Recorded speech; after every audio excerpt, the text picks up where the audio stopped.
Father Roman, aming minamahal na Vicar Foray at Parish Priest, Father Chin, mga kapatutlong pare, Dominican priests, mga kapatid na madre, seminarians and our deacons, my dear people of God. Unang-una po, binabati ko kayo ng lahat ng Happy Fiesta. Palakpakan natin ang mahal na ilan. Sa ating paghinilay, ganito po ang gusto gawin para madali kayo makasunod. Ang tema na binigay po sa akin ay si Maria, ina ng awa. Gusto mo lang bigyan ng pansin ang konteksto nito bago natin bigyan pansin ang tema na napili, si Maria, ina ng awa. Napakaganda po ng ating pagdiriwang sa kapistahan sa taong ito. Dalawang mahalagang jubileo ang ating pinag-iriwang. Una po, ang 800th year anniversary order of preachers. At pangalawa, ang dakilang jubileo ng awa na diniklara ni Pope Francis. Ang pagdiriwang ng ating mga kapatid na paring Dominicano, Dominican family, ay mula po noong November 7, 2015, matatapos po ito sa January 21, 2017. At ang ating dakilang jubileo ng awa ay mula noong December 8, 2015 na matatapos sa kapistahan ng Kristong Hari this year, November 2016. Ang pagkatapat ng 800 anibersaryo ng Dominican Order sa Extraordinary Jubilee of Mercy ay napakahalaga sa kasaysayan, buhay at misyon ng mga Dominicano. Pareho po ang hangarin nito, ang ipahayag ang awa ng Diyos na dapat tumagos sa puso kaisipan ng bawat tao. Bunga ng kanilang General Chapter ay ang pagpili at pagbuo ng tema ng kanilang selebrasyon. Sent to preach the gospel. Isang paanyan, pagsusuri, pagninilay ng ilang katanungan. Kanino ba sila sinusunod? Para kanino ang kanilang pagmimisyon? At ano ang kanilang dadalhin o ipapahayag sa kanilang misyon? Sa kanila po General Chapter, binigyan nila ng diin ang panghuling katanungan. Ano ang kanilang ipahayag? At malinaw, ito ang pagkabuhay ni Kristo dahil ang pagkabuhay ay ang pagpapahayag ng pagmamahal ng Ama kay Kristo at sa mundo. Ang pagkabuhay ni Kristo ay ang pinakamalinaw na pagpapahayag ng awa ng Diyos para sa mga tugha. Ang pagpapahayag ng pagkabuhay ay daan ng panibagong pakikipagkaibigan sa Diyos. Ito po ang biyaya na bigyan ng diin ni Santo Domingo at siya ay naging buwaran na tagapagpahayag. Tawag sa kanya, the preacher of grace. Kaya napakalaking biyaya ang pagkatapat ng dalawang jubileo Ang mga tagapaghayag ng mabuting balita ay mga tagapaghayag ng biyaya.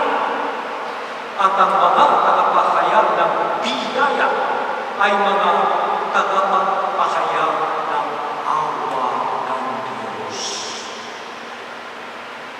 Sinabi ni Pope Francis sa ating lahat at inanyahan ng lahat na hangarin niyang magsubok ng misyonero ng awa sa loob ng Jubilee Year 2016. At para sa mga Dominikano, ito po ay isang hamon dahil simula nang sila'y pumasok sa buhay religyosa sa konvento hanggang bago sila mag-profess, inihiling nila ang awa ng Diyos at mga kapatid. They ask for the mercy of God and brothers. Ito ang daan ng buhay na itinakda ni Santo Domingo na magbibigay saksi kay Jesus sa presensya ng awa ng Diyos, at ito rin ang daan ng kabanalan na kanyang pinili. Pinili ni Santo Domingo ang ama ng Dominican Order na italaga sa paggabay na ni Maria, ina ng awa ang Dominican Order. Si Maria, ina ng mga preachers, para makatanggap sila ng biyaya ng Espiritu sa kanilang pagpapahayag sa pamamagitan ng kanilang buhay at mga salita sa pagyakap at pagtanggap sa awa ng Diyos. Narinig natin sa unang pagbasa kay Propeta Zechariah. Anong kalagayan ng mga tao noong panahon na yun? Giba ang templo, walang kinabukasan, sila ay libin ng mga banyaga. Ngunit pinaalala ng Propeta Zechariah ang awa ng Diyos. Ang awa na hindi karapatan ng tao. Ang awa na papatunay ng pagmamahal ng Diyos na walang makakasira nito, walang makapagbigay hadlang dito, kahit ano sa ako kasalanan, dahil magigibabaw ang awa ng Diyos. At ang awa ng Diyos ay nagdadala ng pagpapala sa mga tao naniniwala sa awa ng Diyos. Yan po ang ating maaaring matutunan sa ating mahal na ina.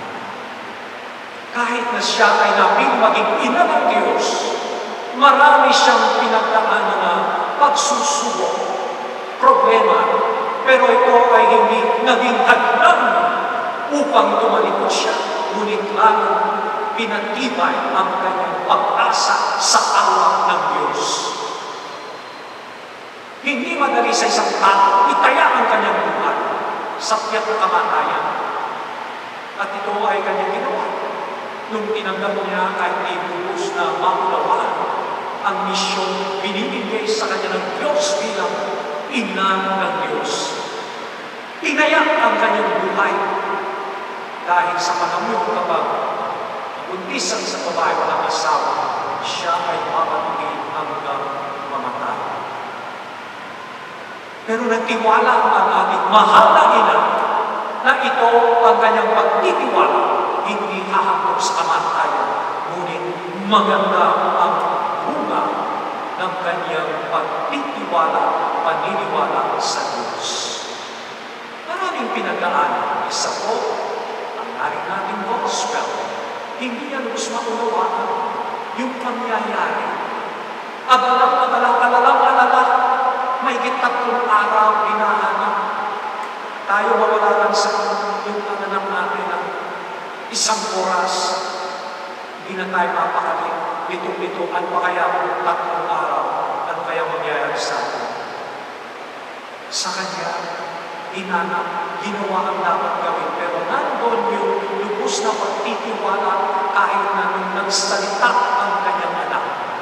Kanyang dinamdam, pinagulayan sa kanyang puso, sinilog sa kanyang puso ang mga pangyayari ito dahil nangingibaga ang kanyang paniniwala, pagtitiwala sa awa ng Diyos. Kaya kapag tayo marunong maniwala at tiwala sa awa ng Diyos, kahit na may masakit na mangyari, maganda pa rin ang labas, maganda ang bunga. Meron mo isang tao na hulak. Kung ikaw ay nahulak, di ba? Anong reaksyon mo? Galit ka. Masama loob mo. Gusto mong gumanti. Sabi mo, justice. Ninakawan ka. Pero may isang tao, ninakawan. Nagpasalamat lang nung unang pagninilay niya. Bakit? Sabi niya, I'm very thankful. Apat ang kanyang dahilan kung bakit siya ay nagpasalamat. Una, sabi niya, ito ang unang pagkakataon na dugunan ako. Siguro pag natugunan ng maraming beses, mahirapan ang tao magpasalamat. Pangalawa, nagpapasalamat ako, buti hindi buhay ko ang kinuha, wallet na. So, pangatlo, sabi niya, wala naman siya nawala sa akin, wala masyadong laman yung wallet. Pangapat, sabi niya, nagpapasalamat dahil ako ang ninakawan at hindi ako ang nagnakaw. Matindi yun. Sabi nga ng isang nanay sa kanyang anak, dalawang klase sila ang mga tao sa mundo yun. Yung manloloko at yung nagpapaloko. Sinasabi ko sa'yo, kung magpaloko, maloko ka na lang, kung maaari. Mali. Ano po? Sa kadalasan, nasusubukan ng ating paniniwala, pagtitiwala sa Diyos. Alalahanin natin ang ating mahal na Ina. Tumawag tayo sa Kanya dahil siya ay punong-puno ng awa ang kanyang puso. Dahil naranasan niya ang awa ng Diyos. Kaya naman, pinagkatiwala tayo ni Jesus sa kanyang mahal na Ina bago siya namatay sa krus. Walang sawang tayo iniingatan, ginagabayan, tinutulungan. Tayo lumalapit at nilalapit tayo sa kanyang anak. Upang lahat ng mga nangyayari sa ating buhay ay magkaroon ng kahulugan. Panibagong sigla, panibagong buhay sa ating lahat. O Maria, Ina ng Awa, tulungan mo po kami magtiwala, maniwala, katulad ng ginawa mo upang at po ang mangyari sa aming buhay. Maganda ang bunga ng aming paniniwala